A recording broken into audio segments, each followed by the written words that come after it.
Hi everybody, welcome to week 2 of Food in Common. Today we're going to be cooking a salad, so pumpkin salad with some chickpea and kale.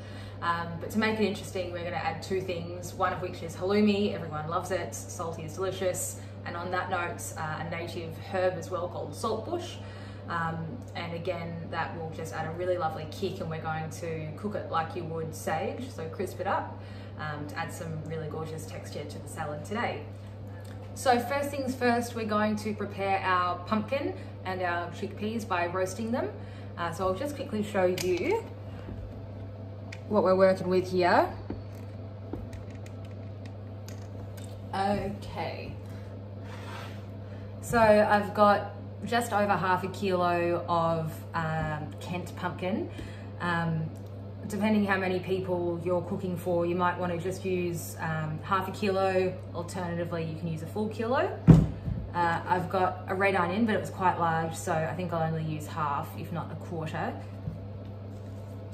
1 lemon. I've got half a bunch of curly kale, around 125 grams of halloumi, 1 can of drained chickpeas. And because my saltbush shipment hasn't quite come in yet, I'm just going to use some sage from my garden, which will give a similar effect, but not quite as delicious. So I've preheated the oven to 180 fan forced. And I'm just going to chop up the pumpkin into random bits. Probably don't want chunks any smaller than that, but if you're under time pressure, obviously, do make them smaller. I just like quite a rough texture to my pumpkin. Same thing, you can keep the skin on if you like. I really like the skin of pumpkin, but I know some people get funny about that, so feel free to remove it either way. So that's my pumpkin there. And I'm just going to grab a tray. Okay, so on my tray, I've poured my chickpeas and my pumpkin. I'm going to just go over the top with a little drizzle of olive oil and give it a good toss with my hands.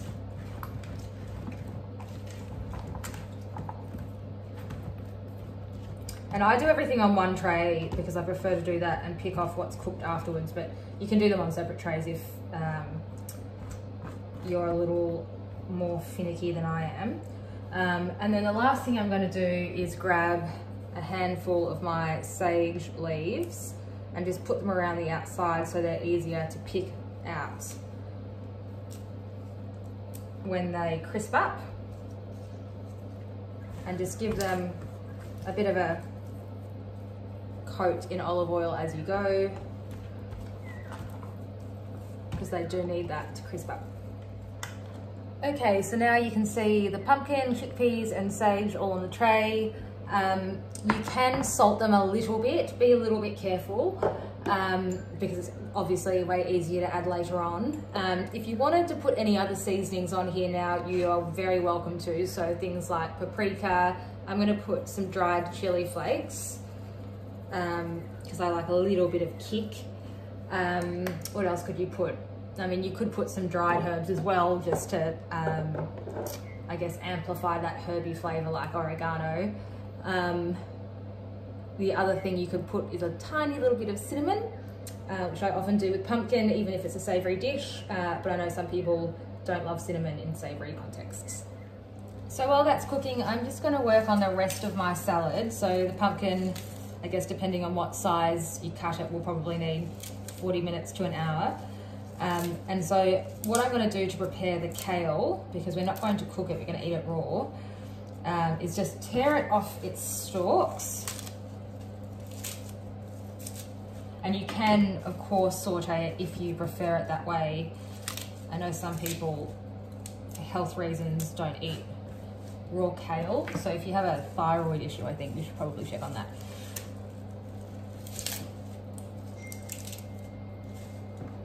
And so I'm just making enough for myself, keeping in mind that I'm going to massage it a little bit so it won't look like quite as much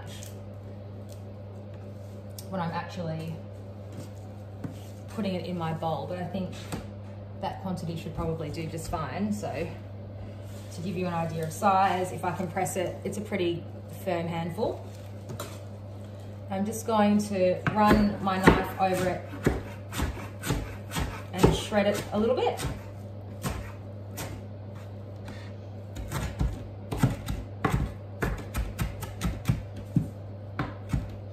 Just because kale is obviously quite a coarse green when eaten raw.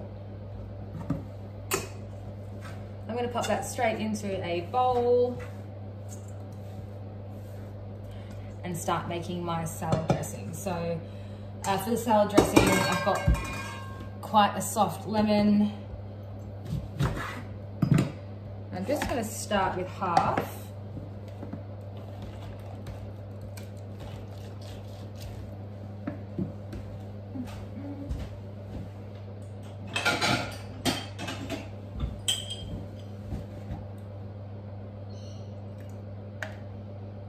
I think I'll probably need a whole lemon because I like quite a well-dressed salad.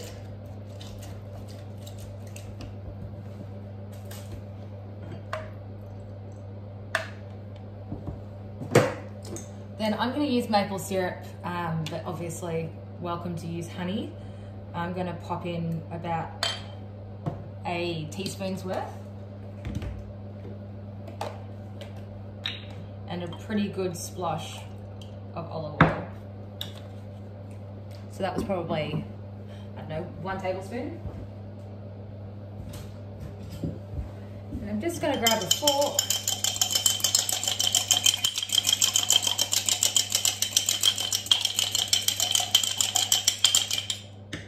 Give that a good whisk to emulsify, and then a taste, and that's pretty good, really nice and tangy. And lovely and sweet from the maple syrup.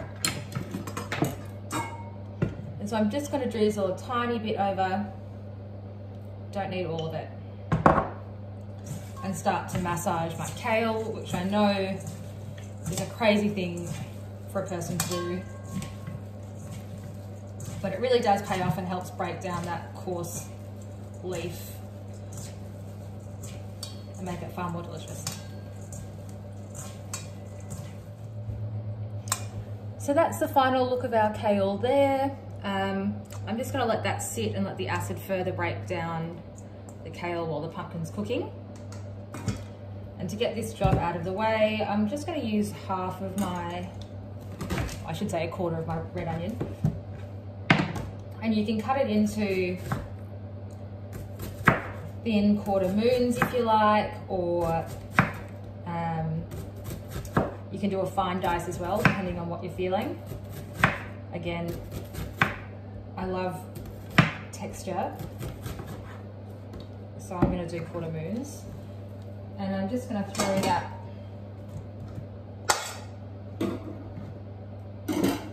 into my kale bowl now and get that out of the way.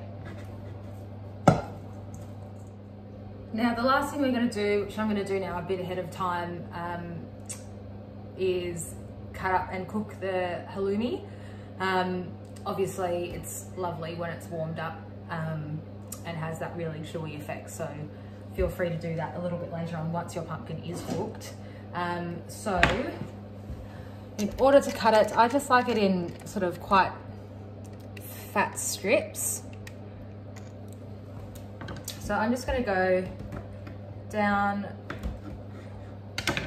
and I'll show you a size about so. It's quite delicate halloumi, even though it is rubbery. So if it does break, don't be disheartened. There are worse things in the world. And I'm just going to keep them in large pieces like that to fry, knowing that some of them may break up a little bit more. Now I've just added a tiny bit of vegetable oil to a regular pan in order to cook the halloumi. If you have a griddle pan, you can use that as well because the char marks are gorgeous.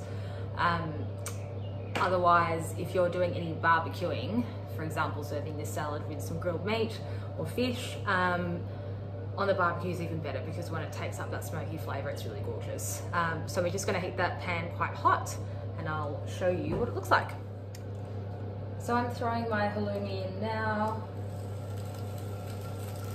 and you'll hear it start to sizzle.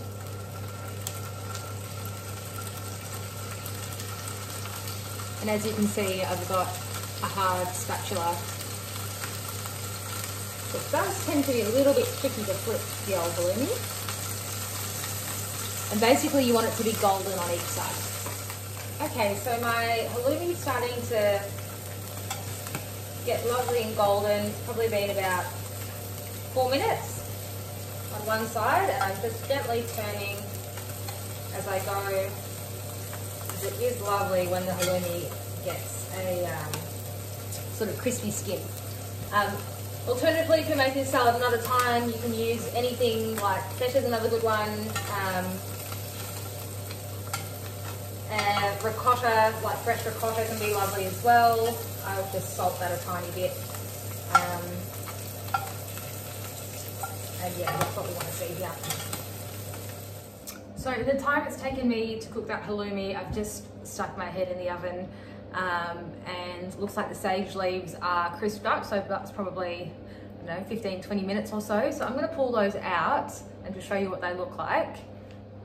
So just pulling from the side of the tray, this is our little sage leaf, and as you can see, it breaks and is sort of crispy enough to do that. So I'm just going to pull these off the tray now and set them to one side, and then pop the chickpeas and pumpkin back in the oven to cook, hopefully for about another half or 40 minutes or so. Okay, so it's been about 40 minutes since I put the pumpkin back in the oven and the chickpeas. So I'm ready to assemble my salad now, even though it's still quite hot. So let me just adjust here and I'll show you what it looks like.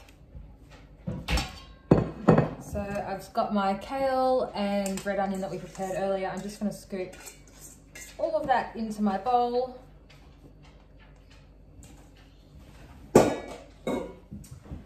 And I'm going to grab a pair of tongs because my pumpkin and chickpea is still quite hot, and just scoop all of it up.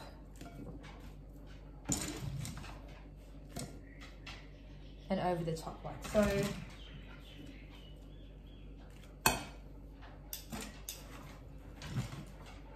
As you can see, the chickpeas are quite well cooked and will be nice and crunchy. That's also such a good snack if you want to do it with some soy sauce, for example, or even some miso as like a little bar snack. Okay, that looks like enough for me for now.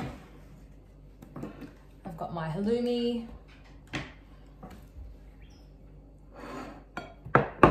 which again, I'm just going to sort of tear over the top.